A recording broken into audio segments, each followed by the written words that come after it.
Live with studios in Midland and Odessa, you're watching CBS7 First Alert News at 9 on the CW West The year Texas. was 77, and I see Star Wars: A New Hope for the very first time. I'm 9 years old, and I'm just blown away by that narrative. And so I'm sitting there watching this movie, and I'm like, wow. One day, I want to either do a movie like this or write a book. Coming up in just a few minutes, how a local writer worked to overcome adversity and reach his goals. We've got more about his story and the book that he's recently published coming up in just a few minutes. Thanks for joining us for CBS7 News on the CW, and thanks for joining us live on the CBS7 YouTube. I'm Laura Munt, and we start tonight with news across Texas. On average, 37 people die in drunk driving crashes every day in the United States. That's one person every 39 minutes.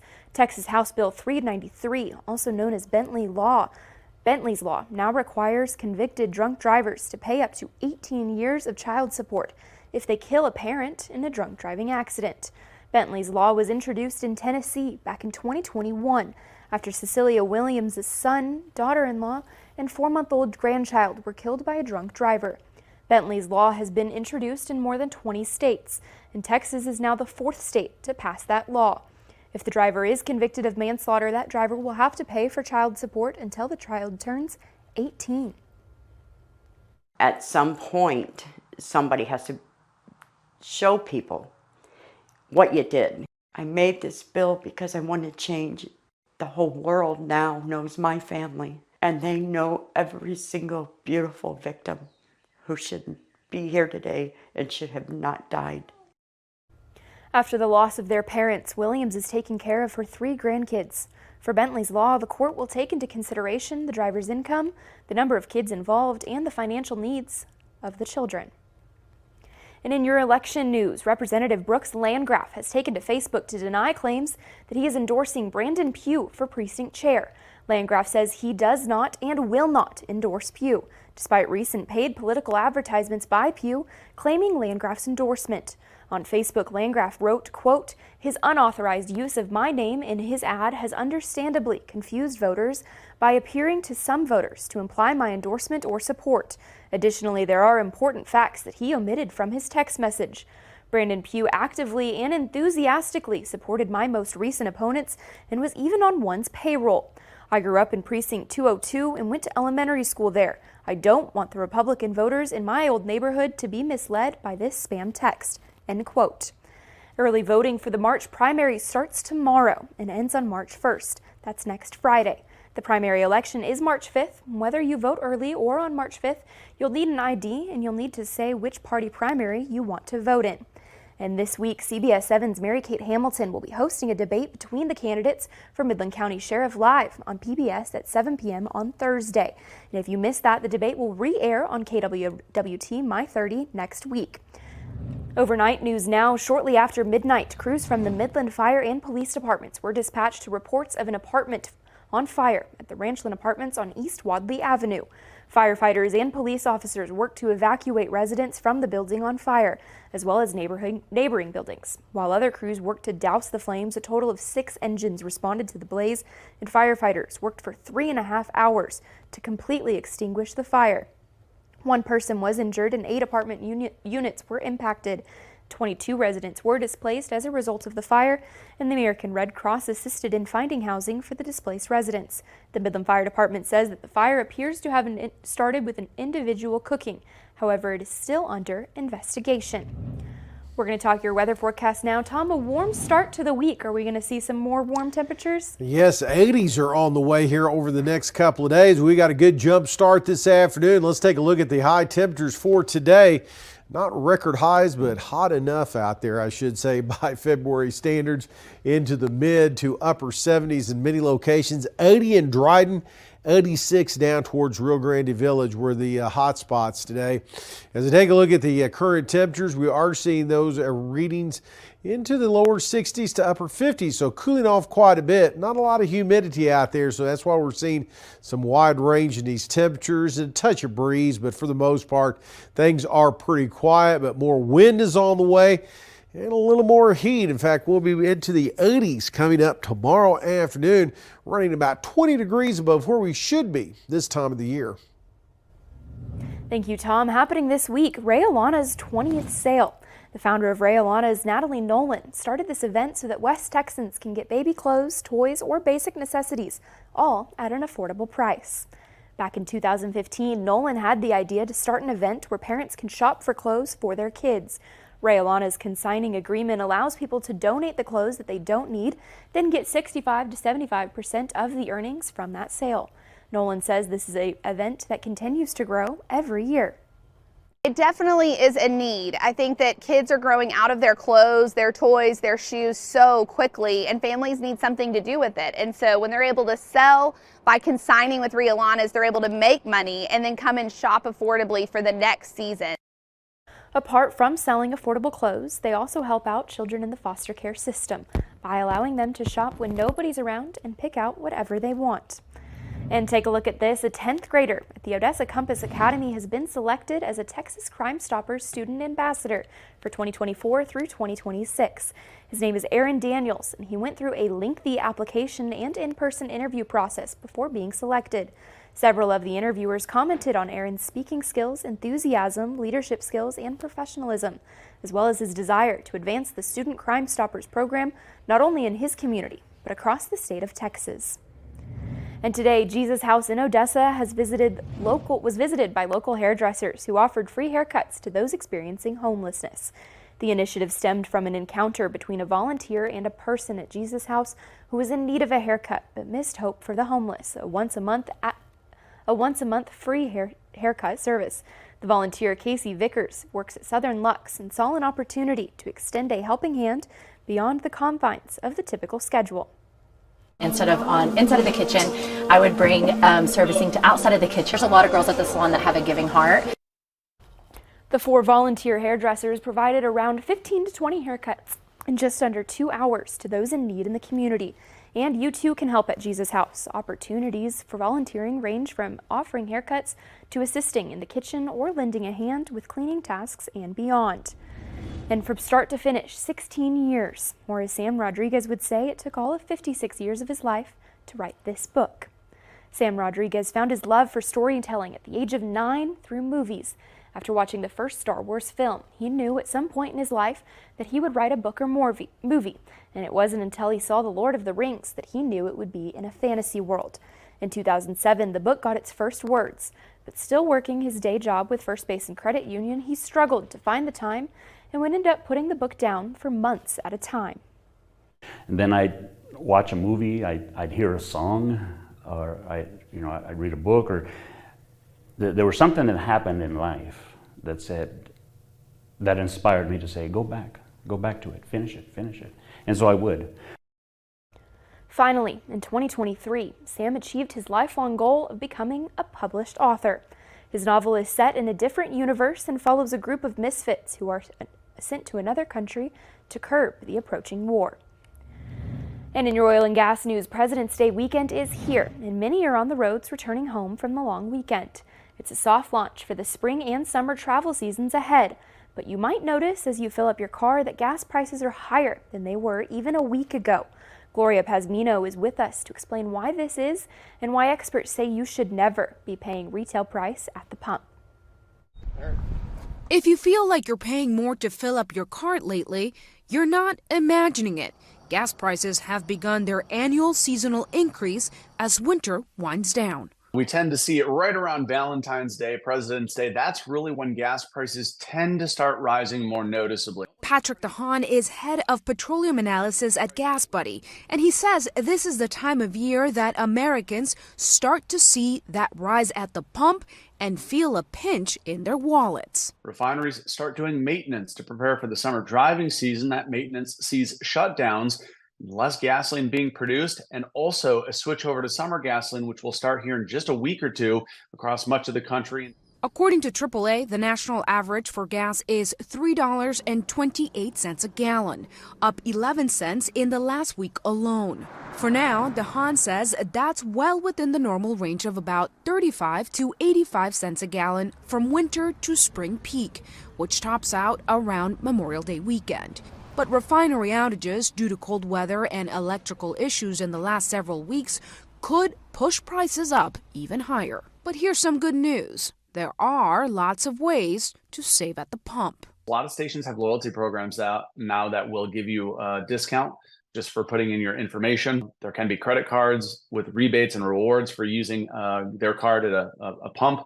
Even Gas Buddy has a Pay with Gas Buddy card that links to a checking account that can save you up to 25 cents a gallon. So if you combine all of those, really nobody should be paying what that retail price says. In New York, I'm Gloria Pasmino.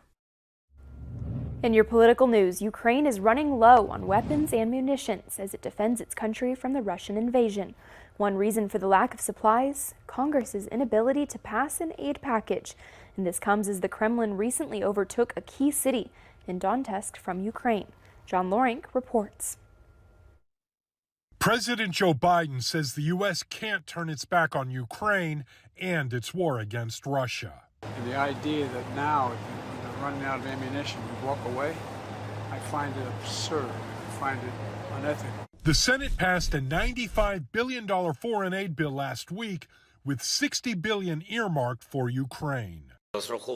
We are counting on this positive decision of the Congress. For us, this package is vital. Senate Majority Leader Chuck Schumer released a statement Sunday demanding that House Speaker Mike Johnson and House Republicans pass the funding bill following the death of Russian opposition leader Alexei Navalny. We must show Putin that he must pay a price for the death of Navalny. And the best price the U.S. can make Putin pay is to give Ukraine the help they need to fend off Putin's evil aggressions.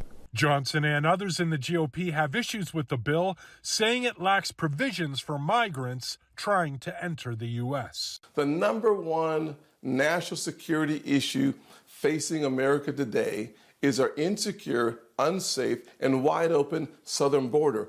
Schumer posting on social media, the bill is, quote, sitting on Speaker Johnson's desk while Putin waits to see if the U.S. will act. I'm John Lawrence reporting. The House of Representatives is in recess until the end of the month, and President Biden blasted House lawmakers, calling their 2-week vacation outrageous. And now for a look at today's top headlines shown here in real time with real viewers on CBS7.com. See all these stories and more by downloading our app or visiting our website, CBS7.com. And still ahead, another atmospheric river is hitting California tonight. We've got a look at bringing possible flooding, mudslides, hail, and even tornadoes. Next in the news across the nation, CBS 7 News at 9.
Another atmospheric river is hitting California tonight, and it's bringing possible flooding, mudslides, hail, and even tornadoes to most of the state.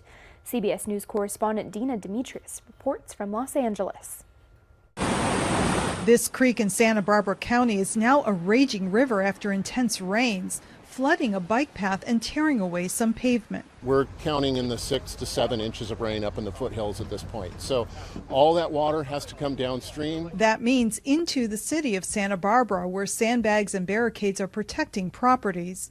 The flooded airport was shut down. A rescue team responded to one area after a CBS News crew saw a body in the water. What happened is still unclear. Whether this was somebody walking near a creek or somebody that was living in a creek or somebody that tripped and fell in, we just don't know at this point. The storm also toppled trees in the area. In Alameda County, part of Route 84 broke off. Farther south, there was more flooding in Ventura County. The roads are very hazardous, plus there's some flooding in the lower lying areas. So again, we like to urge people to stay off the roads if they can. The storm is hitting as cleanup is still underway from the last atmospheric river, including a landslide that destroyed a home and cars in a Los Angeles neighborhood. Almost 40 million people are under weather alerts, with more rain in the forecast. Dina Demetrius, CBS News, Los Angeles. Well, we are going to be looking at the possibility of hotter temperatures, if you can believe that, coming up here in February. We'll talk about all that. Look at the weekend, too, coming up next.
Now, from the CBS7 First Alert Weather Center, here's Chief Meteorologist Tom Tiefertiller.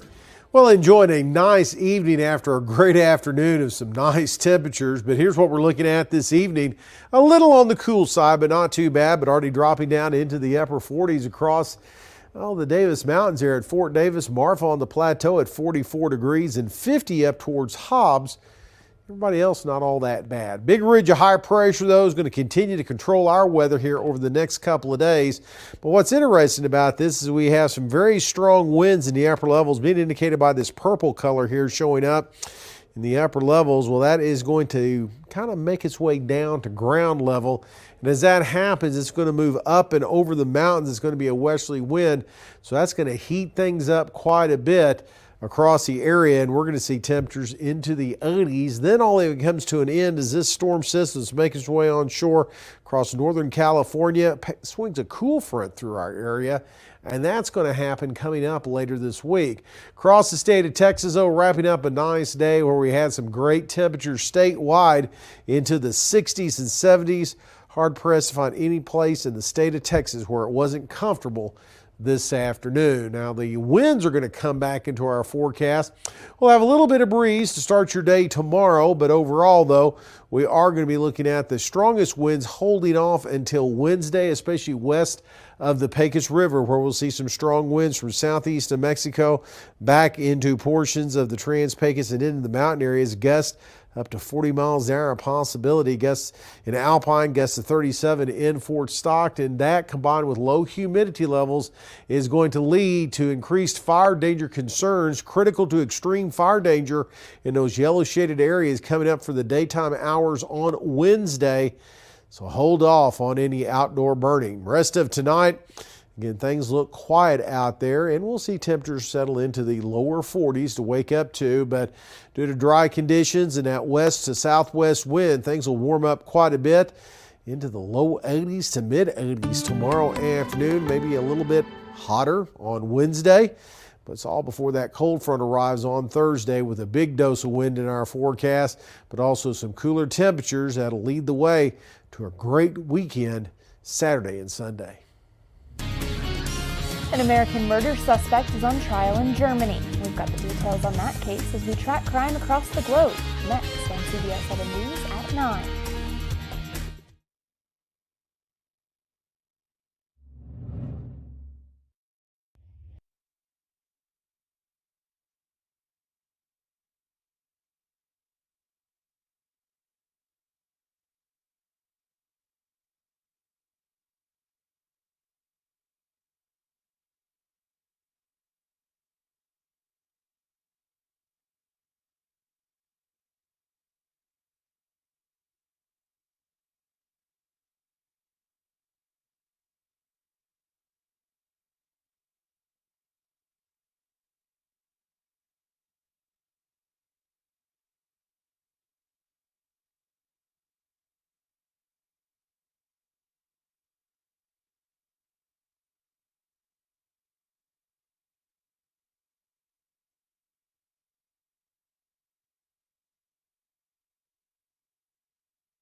We're tracking crime across the globe where a surprise admission from an American murder suspect happened at a trial in Germany today. The Michigan man confessed to killing a fellow U.S. tourist and injuring another woman near a famous German castle. CBS's Ian Lee reports. 31-year-old Troy Philip B. hid his face as he arrived in a German courtroom for his murder trial Monday. But the Michigan native exposed his guilt, admitting to raping and killing a fellow American. It happened on a secluded hiking trail near Bavaria's famous Neuschwanstein Castle last June. Lawyers for Troy B. say he acted spontaneously when he sexually assaulted a 21-year-old American tourist, pushing her down a steep slope, killing her. He also admits pushing the woman's 22-year-old friend down the same ravine. She survived. Hundreds of tourists were in the area, including Eric Abderi from New York, who filmed the rescue and arrest. And he just had a frown on his face. He didn't say anything. He had a sort of disturbed look. Lawyers say the Michigan suspect is deeply ashamed about his actions and wants to apologize to families of the victims. His trial is set to run through the middle of next month, and he faces up to life in prison if convicted. Ian Lee, CBS News, London. Still ahead, a story linking two U.S. presidents together. Next on CBS7 News at 9.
All right, before we go, on this President's Day, we've got a story linking the histories of two American presidents. Documents have recently discovered at the National Archives show that President Abraham Lincoln pardoned President Joe Biden's great-great-grandfather. According to the Washington Post, it dates back to a brawl between two Union Army civilian employees during the Civil War. Biden's great-great-grandfather, Moses Robinette, stabbed a man during that fight, and he was charged with attempted murder and jailed. But 3 Army officers petitioned Lincoln to overturn his conviction, writing that Robinette's sentence was unduly harsh for defending himself. Lincoln pardoned Robinette shortly thereafter, and he was freed from prison. That's pretty wild. Learn something every day. Isn't that crazy? That is interesting. Lots of history. I love history, Tom. Yeah, good stuff there. Well, we're not going to set any history here. No. Even though temperatures are going to be well up there, warm 20 degrees plus before we should be this time of the year. The records, though, sit in the upper 80s next couple of days, so we'll see how close we will get. Right now, I'm going about 83, 84 degrees. It will cool off a little bit for the weekend. All right. Well, thanks for watching CBS 7 News at 9 on the CW. We've got more news coming up tonight on CBS 7 News at 10.